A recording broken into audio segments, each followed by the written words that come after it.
ومن يعص الله ورسوله فقد ضل ضلالا মুবিনা। আল্লাহ পাক রব্বুল আলামিন বলতেছেন, যেই ব্যক্তি আল্লাহর বিরুদ্ধাচরণ করবে, নবীর বিরুদ্ধাচরণ করবে, সেই ব্যক্তি সুস্পষ্ট পথভ্রষ্টতার মধ্যে রয়েছে, গুমরাহির মধ্যে রয়েছে। এখন আপনারা বলেন তো দেখি, আমাদের সমাজের মধ্যে পুরুষ ছেলেরা, পুরুষ যারা যুবকরা রয়েছে, যুবকদের পরে প্রৌঢ় বয়সে যেই সমস্ত মানুষেরা, পুরুষরা রয়েছে, বলেন তো দেখি তারা তাদের দৃষ্টিকে সবসময় অবনত রাখে না রাখে না? রাখে না। বলেন তো দেখি, আমাদের সমাজের যুবকেরা তাদের লজ্জাস্থানের হেফাজত করে কি করে না? সবাই জোরে আওয়াজ দিয়ে বলেন, করেনি। তাইলে কি হলো? যুবকরাও তাদের লজ্জাস্থানের হেফাজত করে না, পুরুষরা করে না, মহিলারাও করে না। তাদের চক্ষুকে সব সময় অনৈতিক হারাম দিকে তারা দৃষ্টি দেয়। আল্লাহ পাক রব্বুল আলামিন বলছেন, দৃষ্টি দিও না হারামের দিকে, সে দেয়। বলেন তো দেখি, এই যে তারা দৃষ্টি দিল আল্লাহর নিষেধের পরে, আল্লাহর নিষেধ করার পরেও যে দৃষ্টি দিল, এটা কি আল্লাহর বিরুদ্ধাচরণ হয় নাই? আল্লাহর বিরুদ্ধাচরণ যদি হয়ে থাকে, সুস্পষ্টভাবে শুনে রাখেন, এই পৃথিবীর মধ্যে এমন কোনো শক্তি নাই, এই পৃথিবীর মধ্যে এমন কোনো ক্ষমতাধর লোক নাই। ফেরাউন হয় নাই, আমেরিকার জর্জ ডব্লিউ বুশ হয় নাই, এখন যেই প্রধানমন্ত্রী আছে সেও না। পৃথিবীর এমন কোনো শক্তিধর, ক্ষমতাধর কেউ আসে নাই আল্লাহর বিরুদ্ধাচরণ করে রেহাই পাবে। আছে? নাই। এজন্য বাবা, আমরা যেহেতু মুসলিম, এই বিশ্বাস আমাদের আল্লাহর প্রতি সবচেয়ে বেশি আছে। এজন্য আল্লাহ বলেন, বান্দারে তোরে যে নিষেধ করছিলাম, তুই আমার নিষেধের পরেও বান্দা তুই বিরুদ্ধাচরণ কইরা বেগানা নারীর দিকে দৃষ্টি দিয়েছিলি। বান্দা তুই তোর লজ্জাস্থানের হেফাজত করস নাই, গায়রে মাহরাম মহিলার সাথে প্রেম করে, তার সাথে অবৈধ সম্পর্ক স্থাপন করে তুই তার লজ্জাস্থানের হেফাজত করস নাই। এবং তুমিও করো নাই। সুতরাং মনে রাখো, এই কাজের দ্বারা তুমি আল্লাহর বিরুদ্ধাচরণ করেছ। আর আল্লাহর কোরআনের সুস্পষ্ট বাণী হলো, আল্লাহ বলেন, ওয়ামাইয়াসিল্লাহা ওয়া রাসূলাহ, যেই ব্যক্তি আল্লাহ এবং তার রাসূলের বিরুদ্ধাচরণ করে, ফাকাদ যাল্লা যালালাম মুবিনা, সেই ব্যক্তি সুস্পষ্ট গুমরাহির মধ্যে আছে। মুহতারাম হাজিরিন, শুধু তাই না, আরেক আয়াতের মধ্যে আল্লাহ বলেন, ওমাইয়াসিল্লাহা ওয়া রাসূলাহ, ওমাইয়াসিল্লাহা ওয়া রাসূলাহ, যেই ব্যক্তি আল্লাহ এবং তার রাসূলের বিরুদ্ধাচরণ করবে, আল্লাহ পাক রব্বুল আলামিন তাদেরকে জাহান্নামের মধ্যে ঢুকায় দিবেন। বলেন নাউযুবিল্লাহ। মুহতারাম হাজিরিন, এই যে আমাদের মা বোনেরা এলাকার মধ্যে বেপরদায় চলে, মনে রাখেন, শয়তান সবচাইতে বেশি বান্দাদেরকে, আল্লাহর বান্দাদেরকে গুমরা করার জন্য অস্ত্র হিসেবে ব্যবহার করে নারীদেরকে। কাদেরকে ব্যবহার করে? নারীদেরকে ব্যবহার করে। এলাকার যুব সমাজ, আজকে যদি আমার বোনেরা, আমার মায়েরা যদি পর্দার ভিতরে অবস্থান করত, শয়তান কিন্তু তাদের মাধ্যমে আমাদের যুব সমাজকে ফাঁদে ফেলতে পারত না। কথা ঠিক না বেঠিক? এজন্যই আল্লাহর নবী সাল্লাল্লাহু আলাইহি ওয়াসাল্লাম বলেন, ক্বালান নবী সাল্লাল্লাহু আলাইহি ওয়াসাল্লাম, আন-নিসাউ হাবাইলুশ শাইতান। আল্লাহর হাবিব বলেন, মহিলারা হচ্ছে শয়তানের জাল। সুতরাং মহিলারা যদি ঘর থেকে বের হয়ে বেপরদা হয়ে বাজারে চলে যায়, ঘর থেকে বের হয়ে যদি স্কুল কলেজে যায়, ঘর থেকে বের হয়ে যদি রাস্তাঘাটে বের হয়ে যায়, মনে রাখো, শয়তান তাদেরকে জাল হিসেবে, ফাঁদ হিসেবে ইমানদার বান্দার ইমানকে ধ্বংস করার জন্য, আমলকে ধ্বংস করার জন্য মহিলাদেরকে ব্যবহার করবে। কথা কি বুঝে আসছে? এটা হলো একটা কথা। মহিলারা ঘর থেকে বেরিয়ে যাবে বেপরদায়, তার মানে মনে রাখেন এলাকার যুব সমাজকে আর ধ্বংসের হাত থেকে রক্ষা করা যাবে না। আল্লাহর হাবিব সাল্লাল্লাহু আলাইহি ওয়াসাল্লাম বলেন, সালাসাতুন, তিন ব্যক্তি এমন রয়েছে কদ হারামাল্লাহ আলাইহিমুল জান্নাহ, যাদের উপর আল্লাহ জান্নাতকে হারাম করেছেন। বলেন কয় ব্যক্তি? সবাই জোরে বলেন কয় ব্যক্তি? তিন ব্যক্তির উপরে আল্লাহ জান্নাত হারাম করেছেন। সালাসাতুন কদ হারামাল্লাহু আলাইহিমুল জান্নাহ, তিন ব্যক্তির উপরে আল্লাহ পাক রব্বুল আলামিন জান্নাতকে হারাম করেছেন। এক নাম্বার হলো আল মুদমিনুল খামার, যেই ব্যক্তি মদ পান করবে, যেই ব্যক্তি মদ্যপায়ী ব্যক্তির উপরে আল্লাহ রব্বুল আলামিন জান্নাতকে হারাম করে দিয়েছেন। দুই নাম্বার হলো ওয়াল আক, পিতামাতার অবাধ্যচরণ করে যেই সন্তান পিতামাতার অবাধ্য, সেই ব্যক্তি সেই সন্তানের উপরে জান্নাত হারাম। বলেন নাউজুবিল্লাহ। সবাই জোরে আওয়াজ দিয়ে বলেন তো দেখি, আমাদের সমাজে পিতামাতার অবাধ্যকারী সন্তান আছে না নাই? আছে কম না বেশি? বেশি। এজন্য বাবা প্রত্যেকটা সন্তানের কান পর্যন্ত এই বাণী পৌঁছানোর দরকার যে বাবা তুমি মার অবাধ্যচরণ হও, মার অবাধ্যতায় লিপ্ত হও, বাবার অবাধ্যতায় লিপ্ত হও, তোমার ভিতরে বিন্দু পরিমাণ খারাপ লাগে না। মনে রাখো, তোমার মায়ের অন্তরের মধ্যে কষ্ট দিয়া, তোমার বাবার অন্তরের মধ্যে কষ্ট দিয়া দুনিয়ার মধ্যে সম্পদ কামাইতে পারবা, কিন্তু মনে রাখো চিরস্থায়ী কাঙ্ক্ষিত ঠিকানা একজন মুমিনের জন্য, একজন মুমিনের লালিত স্বপ্ন যেটা হবে জান্নাত। তুমি মনে রাখো অবাধ্য সন্তান হয়ে তোমার উপরে চিরস্থায়ীভাবে জান্নাতকে হারাম করে দিয়েছ। বলেন নাউজুবিল্লাহ। এজন্য এটা গুরুত্বপূর্ণ একটা হাদিস। তিনটা অপশন দিছে, এই তিন ব্যক্তি জান্নাতে যাবে না, হারাম। বলেছেন কে? আল্লাহর নবী। কে বলেছেন? আল্লাহর নবী। এক নাম্বার হলো মুদমিনুল খামার, যেই ব্যক্তি মদ খায়, মদ পান করে। সমাজে এই প্রকারের লোক কম না, এই জন্য এটার আলোচনা আমি করলাম না। দুই নাম্বার হলো ওয়াল আক, পিতামাতার অবাধ্যচরণকারী সন্তান। এটা অহরহ অ্যাভেলেবেল। 100 থেকে 90টা সন্তান তার মা বাবার অবাধ্য। কথা ঠিক না বেঠি? মা বাবার অবাধ্য সন্তান কতভাবে যে কষ্ট দেয় কল্পনাও করতে পারবে না। প্রত্যেক কাজে একদম ছোট থেকে নিয়ে বৃদ্ধ পর্যন্ত মা বাবাকে কষ্ট দিতেই থাকে। স্ত্রীর মোহাব্বতে কষ্ট দেয়, বন্ধুদের মোহাব্বত করে বাপেরে কষ্ট দেয়।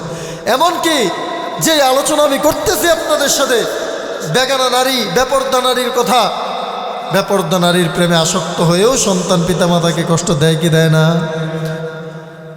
কি একটা অবস্থা!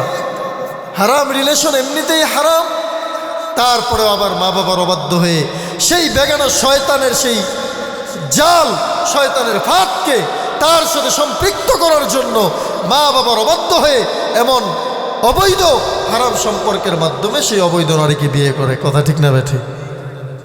মনে রাখো, এরকম সন্তান যারা আছো, দুনিয়ার প্রেমে তুমি বলো একজন অবৈধ চরিত্রহীন দুশ্চরিত্রা মেয়ের প্রেমে পইরা তুমি তোমার বাবারে বলো যে বাবা তোমার কথা শোনার টাইম নাই, তারা ছাড়া আমি বাঁচবো না। মনে রাখো, তোমার দুনিয়া এবং আখিরাত উভয়টা জাহান্নামে পরিণত হবে। কথা ঠিক না বেঠি?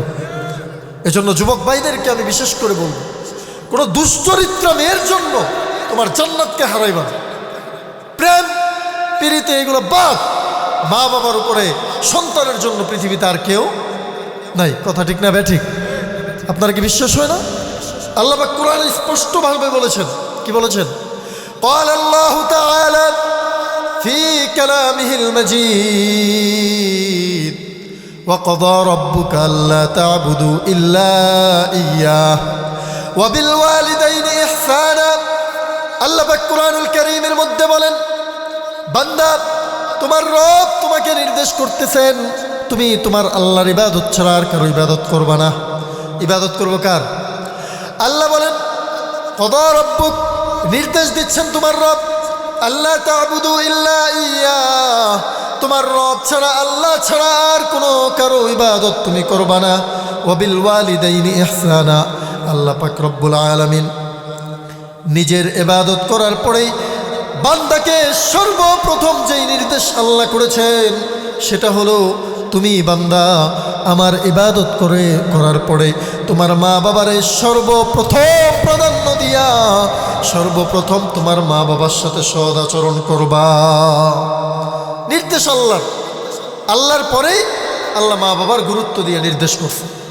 এজন্য যেই সন্তানরা, যেই যুবকরা নিজের মা নিজের বাবাকে বলে যে তোমাদেরকে ছাইরা দিতে পারবো, তারে আমি ছাড়তে পারবো না, এমন যুবক আছে না নাই? আছে। এই যুবকগুলোর মাথা নষ্ট হয়ে গেছে, কল্প পচে গেছে এই দুশ্চরিত্রা, এবং সেও গুনাহ করতে করতে দুশ্চরিত্রের সাথে মিশে একাকার হয়ে নিজের কল্পকে নষ্ট করে সে একদম খারাপের ভিতরে ঢুকে গেছে। আরে সে যদি এই হাদিসটা জানতো, এই হাদিসটা যদি সে জানতো যে কদ হাররামাল্লাহু আলাইহিমুল জান্নাহ, তার উপরে জান্নাত হারাম, যেই সন্তান তার মা বাবার অবাধ্য হয়ে দুশ্চরিত্রা মেয়ের পিছনে ঘুরে, তার উপর যে জান্নাত হারাম, একটা যুবকও এই মেয়ের পিছনে ঘুরতো না। এজন্য বাবা সবাই মনে রাখবেন, আপনাদের হয়তো এই বয়স শেষ, আপনাদের সন্তান এই বয়সে আছে, সন্তানদেরকে এই হাদিস শোনাইবেন যে হুজুর তো একটা হাদিস বলছে যে তুমি যদি পিতামাতার অবাধ্য হও, আপনারা কষ্ট পান, সমস্যা নাই, কিন্তু সে যদি জান্নাতে যাইতো তাইলে অবস্থা, আপনারাও কষ্ট পাইলেন, সেও জাহান্নামে গেল, দুইজনেরই লস। এজন্য এই সন্তানগুলোকে এই হাদিসগুলো শিখাবেন যে তুমি তোমার মা বাবার অবাধ্য হইও না, লস তো বাবা তোমারই, আমার চাইতে বেশি লস তোমার, কারণ তুমি তো জাহান্নামে যাইবা, তোমার উপরে জান্নাত হারাম। 3 নাম্বার, আল্লাহর হাবিব সাল্লাল্লাহু আলাইহি ওয়াসাল্লাম বলেন, 3 নাম্বার হলো আদ-দাইয়ুস। দাইয়ুস ব্যক্তি জান্নাতে যাবে না। আল্লাহর নবী বলতেছেন দাইয়ুস ব্যক্তির উপরেও জান্নাত হারাম হয়ে গেছে।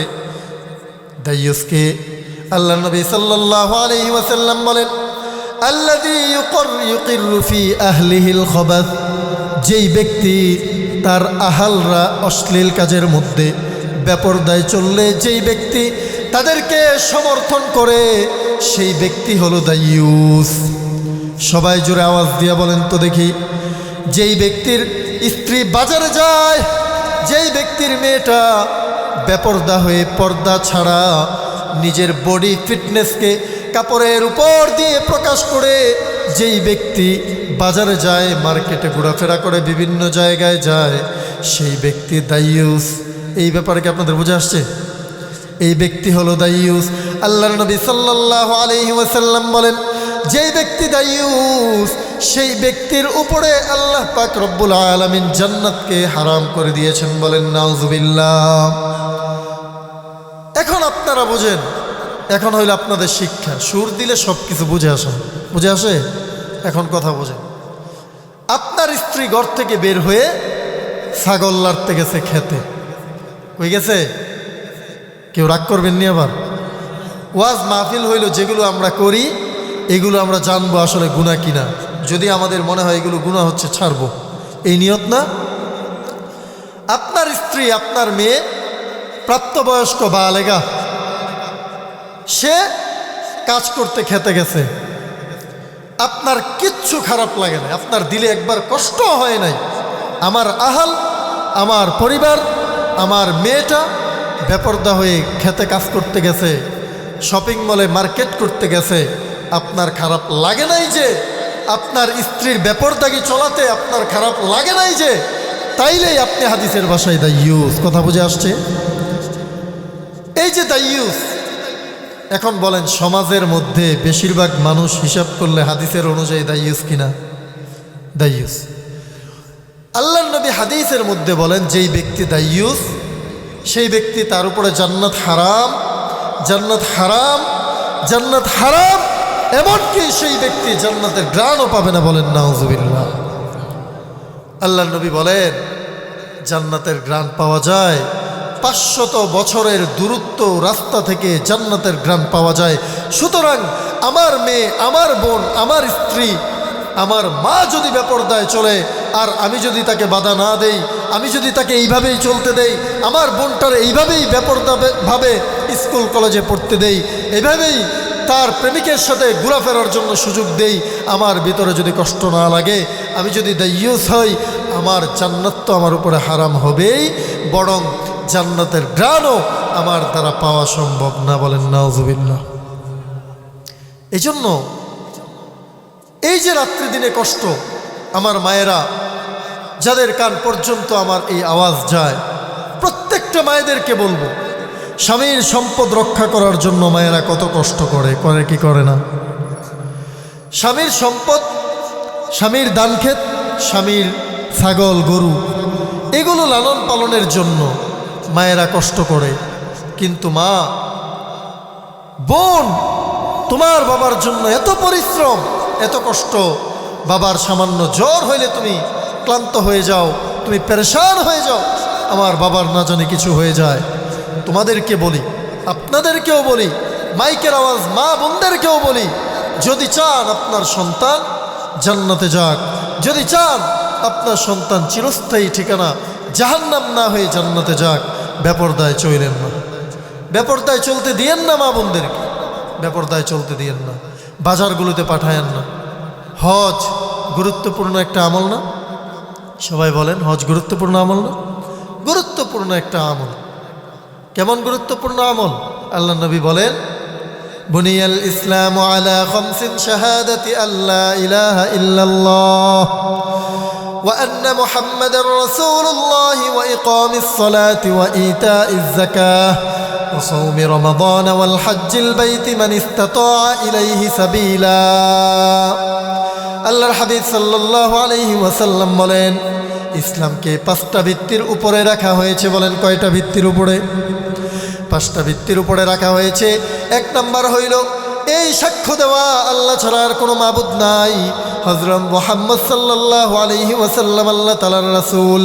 2 নাম্বার হলো নামাজ কায়েম করা। 3 নাম্বার হইল রমজান মাসের রোজা রাখা। 4 নাম্বার হলো হজ যাকাত দেওয়া। 5 নাম্বার হলো হজ করা। 5 নাম্বার কি? হজ করা। হজ হলো আল্লাহ রাব্বুল আলামিনের গুরুত্বপূর্ণ একটা বিধান। বাবা, এই বিধানটা অনেক গুরুত্বপূর্ণ। কোরআনের আয়াত দ্বারাও এটা প্রমাণিত, আল্লাহর নবীর হাদিস দ্বারাও এটা প্রমাণিত। মনে রাখেন, কোনো মায়ের যদি সম্পদ থাকে, তার যদি মাহরাম পুরুষ না থাকে, সেই মার উপরে কিন্তু হজ ফরজ হয় না। সম্পদ হয়ে গেছে, কোনো নারীর সম্পদ হয়েছে, সম্পদ হয়েছে ঠিক, কিন্তু তার পিতা নাই, সন্তান নাই, তার এমন স্বামী নাই, মাহরাম পুরুষ যারা আছে তারা নাই। আল্লাহ বলেন তার উপর হজ ফরজ হয় না। কথা কি বুঝে আসতেছে? তাইলে আপনি কি বলেন, যেখানে আল্লাহ মাহরাম পুরুষ ছাড়া হজে যাইতে নিষেধ করছেন, আপনার বউরে বিদেশ গিয়া ব্যাংকে পাঠান কোন বুদ্ধিতে? হ্যাঁ, আপনার স্ত্রীকে ব্যাংকে কোন ইয়েতে পাঠান? বলে বউরে নিয়ে মার্কেটে যায়, নিজে যায় না, টাকা দিয়ে দেয়, যাও তুমি মার্কেট করে আই, তোমার সাথে আমি যেতে পারবো, এত পেঁচের ভিতরে আমি নাই। দুনিয়ার সামান্য পেঁচে পড়বেন, বাজার থেকে একটা কাপড় কিনে স্ত্রীরে দিবেন, পছন্দ না হইলে আরেকটা পাল্টায় আনবেন। কি এটা না? পাল্টায় আনবো, এটা বিরক্ত লাগে। কিন্তু স্ত্রীরে বাজারে যে মার্কেটে যে পাঠাইলেন, আপনার স্ত্রী যে বেপরদা হয়ে মার্কেটে গেল, আপনার স্ত্রী যে বেপরদা হয়ে দোকানদারের সাথে আলাপ আলোচনা করলো, এইভাবে আপনি যে তাকে পাঠাইলেন, আপনার নাম তো দাইয়ুসের খাতায় চলে গেছে, দাইয়ুসের খাতায় চলে গেছে। আপনি দুনিয়ার সামান্য ক্ষতিগ্রস্তের কারণে স্ত্রীরা পাঠাই দেন মার্কেটে, অথচ চিরস্থায়ী জাহান্নাম আপনার ঠিকানা হয়ে যায়। ইস, আপনারা যদি একবার চিন্তা করতেন, এগুলো আসলে ভয়ানক অবস্থা। সাহাবাই কেরামদের অবস্থা ছিল, না খাইয়া রইছে দিনের পর দিন। আল্লাহ নবী সাল্লাল্লাহু আলাইহি ওয়াসাল্লাম কত দিনের পর দিন না খেয়ে তিনিই কাটিয়েছেন, কত অনাহারে অর্ধাহারে দিন পার করেছেন। এই ইসলামকে কায়েমের জন্য আল্লাহ নবী উহুদের মধ্যে রক্ত জড়াইছেন কি জড়ান নাই? আপনারা জানেন না? আল্লাহ নবী কত যুদ্ধের মধ্যে, খন্দকের মধ্যে আল্লাহ নবী পেটের মধ্যে পাথর বাঁধছেন ক্ষুধার তাড়নায়, ঘটনা শোনেন নাই? এইগুলো আল্লাহ নবী এত কষ্ট করছেন এই দিনকে কায়েম করার জন্য। আর এই দিন এত সহজে পাওয়ার পরে আমরা এই দিনকে মানি না, এই দিনের বিরুদ্ধাচরণ করি, মনে রাখেন এই দিনের বিরুদ্ধাচরণ করে যদি আপনি চলেন আপনার চিরস্থায়ী ঠিকানা হয়ে যাবে জাহান্নাম। এই জন্য আমি আপনাদেরকে বলি, মা বোনদেরকে বাইরে বের কইরেন না, এইভাবে বেপর্দা করে বাইরে বের কইরেন না, দিয়েন না, খেতা খামারে কাজে নামায়েন না। আপনারা তো খেতা খামারে কাজে নামান, আমি তো আপনাদের সাথেই থাকি, একসাথেই তো আমরা চলাফেরা করি। এটা দিলের দরদ নিয়ে আপনাদেরকে বলতেছি। আজকে যেমন আপনারা আমাকে মহাব্বত করেন, আপনাদের জায়গা থেকে আপনারা আমাকে মহাব্বত করেন, যতটুকু সাহায্য আমি চাইবো আপনারা করবেন না? আমি একটা বিপদে পড়লে আপনারা আমাকে সহযোগিতা করবেন না? করবেন। আমি যেই জায়গায় আছি এই জায়গা থেকে আমি দেখতেছি, আমার চোখের সামনে ভাসমান, যখন আমি কোরআনের আয়াতগুলো পড়ি, যখন আমি হাদিসটা পড়ি, তখন আমার মনে হয়, ইস, সামান্য একটু ছাগলটার জন্য বউটারে বাইরে পাঠিয়ে দিছে, সামান্য একটু দান খেত করার জন্য বউটারে বাইরে পাঠিয়ে দিছে, একবার চিন্তাও করলো না এর মাধ্যমে তার উপরেও জাহান্নাম হারাম, জান্নাত হারাম, তার স্ত্রীটারও জাহান্নামের পণ্য বানায় দিছে। এই জন্য আপনাদের হাতে ধরে বলি, পায়ে ধরে বলি, আপনারা আপনাদের স্ত্রীকে, আপনাদের সন্তানকে, আপনাদের মাকে, আপনাদের বোনকে, এই 4টা মহিলাকে আপনাদের আয়ত্তে, এর ভিতরে তো আছে তারা, তাদেরকে বেপরদায় ছাইরেন না। বেপরদায় যদি ছাড়েন তাইলে এই জান্নাত আমাদের থেকে হারায় যাবে। মুমিনের ঠিকানা তো জান্নাত। দুনিয়া তো ক্ষণস্থায়ী, যে কোনো মুহূর্তেই শেষ। দুনিয়া মুহূর্তের মধ্যে শেষ হয়ে যাবে। 1000 কোটি টাকার মালিক, মুহূর্তের মধ্যে তার বিন্দু পরিমাণ একটা টাকার মূল্যও তার থাকবে না পৃথিবীতে। মারা যাবে তো শেষ। এই ছাগল গরু দিয়ে কিছুই হবে না। এই দান খেতে একটু কাজ করাইলে কি হবে, কি লাভ হবে? এজন্য একটু কষ্ট করেন, বউটারে বেপরদায় রাখেন।